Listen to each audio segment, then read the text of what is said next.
Hello, in this video I'm going to show you how to create a backup of your data on ZTE Blade V70 Vita.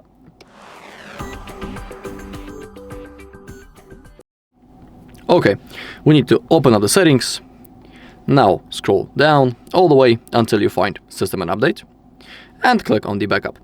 And when it comes to our ZTE Blade, on this phone we have possibility to create a backup using the Google. So down below we have the backup details, we have the photos and videos. We need to make sure that they are enabled.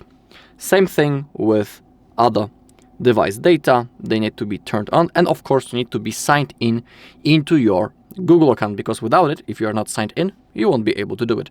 Our backup will be saved in the cloud of our Google account. So if you want to restore the backup later in the future, you'll need to be signed in into the exact same Google account into which you are currently signed in. Down below we can see how many storage space we have. If you don't have enough, you'll have to click on clean up space or get storage to get some space.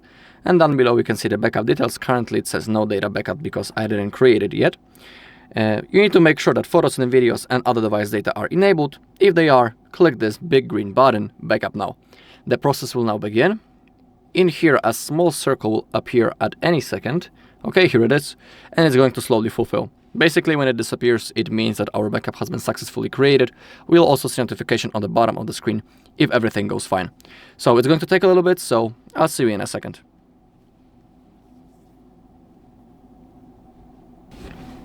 Okay, the backup has been successfully created. You can see that this circle disappeared, and on the other device data, we can see that our backup has been created 0 minutes ago. Also, if you tap on it, you can see some more backup details right now, and in here we can see what things has been backupped. Alright, now that's all in this video. Thank you for watching. If you found this video helpful, please leave a like, comment and subscribe.